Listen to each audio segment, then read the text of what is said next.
Into the Void, the CIA's sinister interrogation arsenal beyond waterboarding. Picture a concrete cell, pitch black, the air heavy with dread.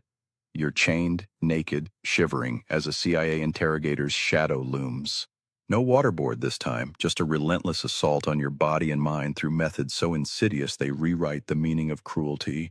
Sleep stolen for days, your limbs twisted into agony, your psyche battered by noise and lies. These are the CIA's enhanced interrogation techniques, EITs, a torture playbook crafted to break without leaving visible scars. What else did the agency unleash in its secret black sites? How far did they push the human spirit into the abyss? And what ghosts still haunt the war on terror's darkest corners? Strap in, because we're unmasking the CIA's lesser-known methods, a thriller where the truth is as chilling as the screams it silenced. The Toolkit of Torment. Beyond the Waterboard. Our story unfolds in the post-9/11 frenzy as the CIA's Counterterrorism Center, armed with 2002 Justice Department memos, rolls out EITs in black sites across Afghanistan, Thailand, Poland, Romania, Iraq, and beyond. Waterboarding grabbed headlines, but the agency's arsenal was far broader, designed to exploit physical and psychological limits without severe physical harm, a legal loophole that hid horrors. The 2014 Senate Intelligence Committee report and declassified CIA memos reveal at least 10 other techniques used on 119 known detainees between 2002 and 2008. Let's rip the veil off the most brutal. Sleep deprivation. Detainees were kept awake for up to 180 hours, over a week, often shackled in standing positions, arms chained to ceilings. CIA logs describe Abu Zubaydah, a suspected al-Qaeda operative, hallucinating after 72 hours, weeping uncontrollably by day 5. At Iraq's Camp Nama, prisoners collapsed from exhaustion, their bodies racked with muscle spasms. Long-term effects: chronic insomnia, memory loss, and PTSD, per a 2010 Physicians for Human Rights study. Stress positions. Victims were forced into contorted poses, knees bent, backs arched, or crouched for hours. At Afghanistan's salt pit, detainees endured short chaining, wrists cuffed to ankles, causing joint damage and nerve pain. Gul Rahman died in 2002, hypothermic after 48 hours in a stress position on a freezing floor. Survivors reported chronic arthritis and mobility issues years later, per Guantanamo medical records. Walling. Detainees were slammed repeatedly into flexible walls, designed to shock without breaking bones. The Senate report details Khalid Sheikh Mohammed enduring 20 wallings in a single session, leaving him visibly shaken. Psychological trauma, panic attacks, fear of confined spaces, lingered, with some detainees like Yemen's Ramzi bin al-Shib showing signs of dissociation. Sensory bombardment. Black sites blasted detainees with deafening music, think Metallica at 120 decibels, or white noise for days. At Poland's Stare Kieszkuty site, prisoners faced strobe lights and extreme temperatures, freezing or sweltering.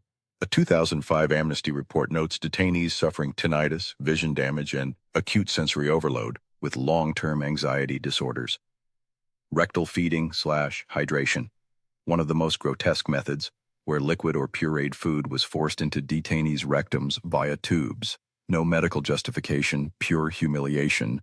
The 2014 Senate report called it sexual assault, documenting at least 5 cases including Mohammed, who suffered anal trauma, psychological scars, profound shame and distrust per survivor testimonies, mock executions. Interrogators fired guns in adjacent rooms or held weapons to detainees' heads, convincing them death was imminent.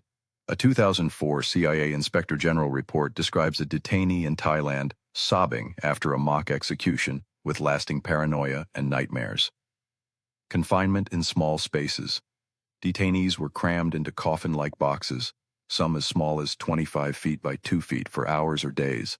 Zubaydah spent 29 hours in a small confinement box, emerging distraught per CIA logs. Claustrophobia and panic disorders plagued survivors, per 2012 Red Cross interviews. Dietary manipulation, starvation, or force-feeding with nutrient shakes to weaken resistance. At Romania's black site, detainees lost up to 30 pounds, suffering malnutrition and weakened immune systems, per 2009 medical reports. Nudity and humiliation. Stripped naked, detainees were mocked or doused with cold water. At Camp Nama, female interrogators were used to shame male prisoners, exploiting cultural taboos. Psychological effects included deep humiliation and identity loss. Per survivor accounts, threats to family. Interrogators threatened to harm or rape detainees' wives, mothers, or children. A 2003 CIA memo notes one detainee broke after threats to the human toll, shattered bodies, fractured minds. These methods weren't just cruel, they were devastating.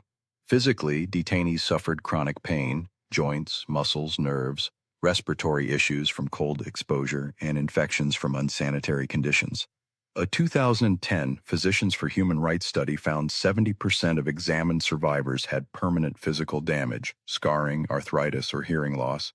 Psychologically, the toll was catastrophic. 90% showed PTSD symptoms, nightmares, flashbacks, suicidal ideation. Ramzi bin al-Shib, subjected to sleep deprivation and confinement, developed acute psychosis, per 2016 Guantanamo records, rendering him unfit for trial. Khaled al-Masri, wrongfully detained and tortured, reported crippling depression and social withdrawal after his 2003 release. The CIA claimed these methods produced actionable intel. The Senate report disagrees. Of 20 touted cases, most intel was redundant, obtained pre-torture, or fabricated under duress. False confessions wasted resources chasing ghost plots. Worse, the blowback. Al-Qaeda and ISIS used U.S. torture to recruit thousands, fueling insurgencies in Iraq, Yemen, and Somalia. By 2010, interrogators too weren't spared. Whistleblowers like John Kiriakou in 2007 described moral trauma, haunted by dehumanizing acts they performed or witnessed. Pause. If this plunge into the CIA's torture vault has you hooked, join the Truth Chasers at Behind Veiled Truths on YouTube. Subscribe to keep us digging into the shadows. Our 10K crew needs your spark to expose more. The global fallout. A legacy of rage. The exposure of these methods, via 2005 Amnesty leaks, the 2004 Abu Ghraib scandal, where CIA tactics bled into military prisons, and the 2014 Senate report, ignited global fury. At least 54 countries, including Pakistan, Yemen, and Somalia, aided the CIA's rendition and interrogation network, tainting alliances. Poland and Romania faced European court rulings by 2018, paying reparations for hosting sites. In Iraq, torture tales fueled AQI's rise into ISIS, with propaganda videos citing American cruelty to rally fighters. At home, the CIA's reputation sank. Public trust in U.S. intelligence plummeted, per 2015 Gallup polls. Obama's 2009 ban on EITs closed black sites, but 2023 leaks hint at offshore detentions in places like Yemen's Hadramaut, where modified techniques may persist. The unanswered abyss. What's still hidden? In 2025, the CIA's torture legacy festers. Guantanamo holds 30 detainees, many tortured, still uncharged.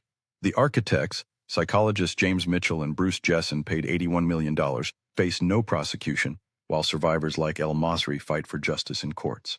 How many others endured these methods in unlisted sites? Do cleaner versions, psychological coercion, isolation, continue in secret? And what lies in Langley's still redacted files? This isn't the end. It's a challenge to keep digging. If you're gripped by this descent into the CIA's dark arts, join us at Behind Veiled Truths. Subscribe, hit the bell, and drop in the comments. What hidden horror should we hunt next? The veil's fraying, let's tear it to shreds together.